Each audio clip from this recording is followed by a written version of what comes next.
Hello नमस्कार दोस्तों, स्वागत है आप लोगों का एक बार फिर से एक नई वीडियो में। तो दोस्त, आज की इस वीडियो में हम बात करने वाले हैं ट्रिगोनोमेट्री के सारे थीटा का जो वैल्यू होती है उसको आप कैसे याद रख सकते थे। आज से पहले आप लोग जिस भी कोचिंग इंस्टीट्यूट में पढ़ते होंगे, सारे कोचिंग इंस्टीट्यूट में आपको रट्टा मारने का तरीका बताया जाता होगा। लेकिन आज मैं दोस्तों आपको एक ऐसा ट्रिक बता दूंगा, ऐसा ट्रिक आप लोग कहीं भी किसी भी कोचिंग इंस्टीट्यूट में नहीं सीखे होंगे। और आज इस ट्रिक की मदद से आप लोग अगर ट्रिगोनोमेट्री का फार्मूला याद करना सीख लेते हैं तो आप लोग अपने लाइफ में कभी भी साइन कॉस 10 का क्या वैल्यू होती है, साइन 30 का क्या वैल्यू होती है, साइन 45 का क्या वैल्यू होती है, टेन 45 का क्या वैल्यू होती है, सारे वैल्यू आप लोग बिना रट्टा मारे याद रख सकते हैं और कभी भी नहीं भूलेंगे, ना ही किसी एग्ज़ाम में, ना ही कहीं भी। आप लोग 5 से 1 सेकेंड में सारे वैल्यू बता सकते हैं। तो चलिए वीडियो को स्टार्ट करते हैं। इससे पहले आप लोग इस चैनल पर पहली बार आए हैं तो चैनल को सब्सक्राइब जरूर कर लीजिएगा, क्योंकि इस चैनल पर आप लोगों के लिए ऐसे ही इन्फॉर्मेटिव वीडियो हमेशा मिलते रहती है। तो चलिए स्टार्ट करते हैं। आज का जो दोस्तों मेरे वीडियो का जो टॉपिक है वो टॉपिक ये है कि आप लोग जो यहाँ पे sine theta, cos theta, tan theta, cosec theta, sec theta, cot theta, ये सारे जितने भी ट्रिगोनोमेट्री के बेस हैं, इन सारे का जो एंगल का जो वैल्यू होती है वो आपको याद करवाना। बहुत सारे दोस्त कोचिंग इंस्टीट्यूट में आप लोगों के साथ क्या किया जाता है कि इसको सिंपली आप लोगों को लिख दिया जाता है, बस साइन और कॉस का वैल्यू याद करने का ट्रिक बता दिया जाता है। और उसके बाद ज्यों ही दोस्त टेन का, कोसेक का, सेक का, कॉट का आता है तो आप लोग वहाँ पे रट्टा मार लेते हो और एग्ज़ाम के टाइम में जाके सबको भूल जाते हो और सारा गुड़ गोबर हो जाता है, आप लोगों को याद ही नहीं रहता है। और आप लोग उस टाइम पे इतना ज़्यादा फ्रस्ट्रेट होते हो और कहते हो, ब्लेम करते हो दूसरों को। तो दोस्त मैं आज आपको बता दूं कि इसको अगर आप रट्टा मार के पढ़ते हो, रट्टा मार के पढ़ते हो, तो कभी ना कभी दोस्त ज़रूर भूलोगे। लेकिन अगर आपने ये सीख गया कि आखिर ये वैल्यू निकाला कैसे जाता है, फिर आप अपने लाइफ में कभी भी नहीं भूलोगे कि आखिर साइन 30 का वैल्यू कैसे होता है, टेन 45 का वैल्यू कैसे होता है, टेन 60 का वैल्यू कैसे होता है और टेन 90 का वैल्यू कैसे होता है। बस दोस्त आपको साइन और कॉस का वैल्यू को याद करना है। उसके बाद दोस्त जितने भी टेन, कोसेक, सेक, कॉट हैं, सबका वैल्यू आप अपने आप ही लिख सकते हो। तो चलो दोस्तों, हम लोग समझते हैं कि आखिर कैसे हम लोगों को याद रखना है टेन का वैल्यू, कोसेक का वैल्यू, सेक का वैल्यू एंड कॉट का वैल्यू। तो सबसे पहले दोस्त हम लोग यहाँ पे समझेंगे। अगर आप आज से पहले कहीं भी पढ़े होंगे तो आपको ये चीज़ सबसे पहले बताया जाता है, जहाँ मैं अंडरलाइन कर रहा हूँ। आपको बोला जाता है सबसे पहले 0/4, 1/4, 2/4, 3/4, 4/4 लिख के उस पर अंडर रूट कर देने, अंडर रूट कर देने और अंडर रूट कर देने। और इस अंडर रूट से जो वैल्यू आता है वो होता है अपना साइन का वैल्यू।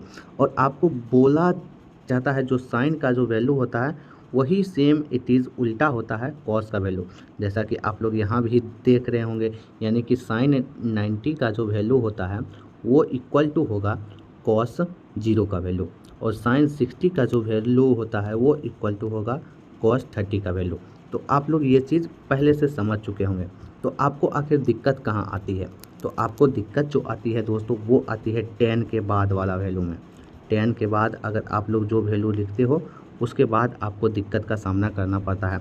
तो सबसे पहले हम लोग समझते हैं कि आखिर साइन और कॉस की मदद से हम लोग टेन का वैल्यू कैसे फाइंड कर सकते हैं। आप लोग एक फॉर्मूला जानते होंगे, tan theta equal to sine theta upon cos theta. ये फार्मूला आप लोग जानते होंगे, अगर नहीं भी जानते हैं तो अभी याद कर लीजिए।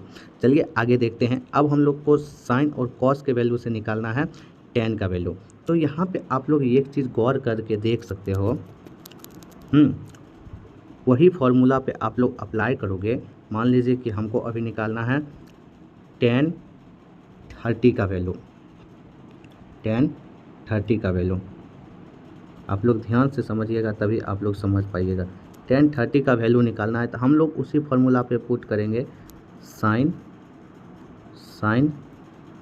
30 अपॉन कॉस 30 का वैल्यू।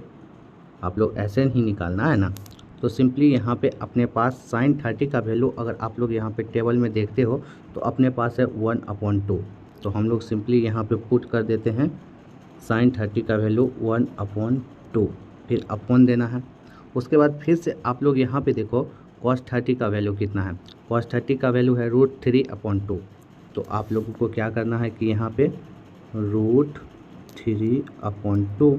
अब दोस्त इसको आप लोग सॉल्व करते हो तो 1/2 मल्टीप्लाई, ये जो नीचे में 2 है वो ऊपर चल जाएगा, नीचे में √3 आ जाएगा, ये 2 कैंसिल आउट हो जाएगा। उसके बाद 1/√3 आपको बचेगा। आप लोग यहाँ पे देख ही सकते हो कि 10/30 का जो वैल्यू है वो है 1/√2। ऐसे ही मान लीजिए कि हमको निकालना है 10/45 का वैल्यू, तो हम लोग यहाँ पे सिंपली लिखेंगे 10/45 का वैल्यू निकालना है। फिर से वही sin45 का वैल्यू अपॉन cos45 का वैल्यू।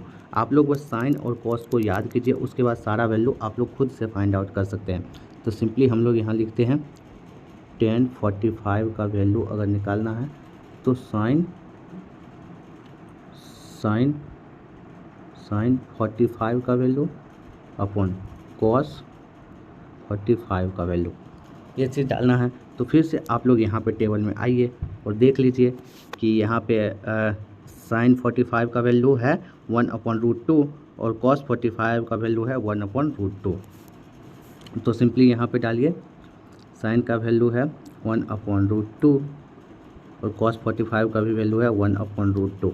अब ये √2 जाएगा ऊपर, तो यहाँ पे 1/√2 मल्टीप्लाई 1/√2/1, तो ये √2 कैंसिल आउट हो जाएगा और आपका जो यहाँ पे वैल्यू बचेगा वो बचेगा 1। तो आई होप आप लोग ये चीज़ समझ गए होंगे। तो आप लोग एक फार्मूला लगा के 10 के पूरे वैल्यू को फाइंड आउट कर सकते हैं और वो फार्मूला होने वाला है अपना वही वाला, और वो फार्मूला अपना होने वाला है 10 = साइन अपॉन कॉस। इस फार्मूला पे आपको 10 का जितने भी वैल्यू निकालना है, अगर आपको साइन और कॉस का वैल्यू याद है तो याद क्या, आपको तो ट्रिक है ही, साइन और कॉस का तो वैल्यू याद ही रहेगा। साइन का टोटली उल्टा होता है कॉस, तो आप लोग 10 का पूरा वैल्यू निकाल सकते हैं। अब हम लोग देखते हैं अगले पैरामीटर को। तो अगला जो अपना पैरामीटर है दोस्त वो है कॉसेक का। तो आप लोग एक चीज़ यहाँ पे गौर करके देखिए कि कॉसेक में आप लोग को कुछ दिख रहा है, मुझे तो यहाँ पे दिख रहा है। कॉसेक जो है दोस्त वो डायरेक्टली टोटली उल्टा है अपना साइन का। आप लोग देख लो, साइन का उल्टा कॉसेक होता है। कैसे, मैं आपको बताता हूँ। साइन 0 का वैल्यू 0 है, तो 0 का टोटली उल्टा कितना हो जाएगा, इनफाइनाइट हो जाएगा। मतलब 0 और बहुत ज़्यादा तो इनफाइनाइट है। उसके बाद यहाँ पे आप लोग देखोगे कि sin 30 का वैल्यू है 1/2, तो इसको अगर हम उल्टा करते हैं ऊपर ले जाते हैं तो 2। उसके बाद sin 45 का वैल्यू है 1/√2 तो √2, और sin 60 का वैल्यू है √3/2। तो देख रहे हैं 2 ऊपर चला गया और 3 नीचे आ गया, ये वैल्यू होगी। उसके बाद हम लोग बात करते हैं सेक का। अब दोस्त सेक में आप लोग देखिए, सेक जो उल्टा होती है वो होती है कॉस का। आप लोग देखिए कॉस 0 का वैल्यू है 1, तो 1 का उल्टा 0, और कॉस 30 का वैल्यू है √3/2, तो इसको उल्टा किए, 2 गया ऊपर, √3 आ गया नीचे। तो ऐसे आप लोग याद रख सकते हैं। उसके बाद 45 का फिर इसको उल्टा किए, यहाँ पे उल्टा किए, वही है। अब हम लोग बात करते हैं कॉट का वैल्यू कैसे निकाला जाए। तो दोस्त एक चीज़ आप लोग और यहाँ पे गौर कर सकते हैं, कॉट का वैल्यू कैसे निकाला जाए।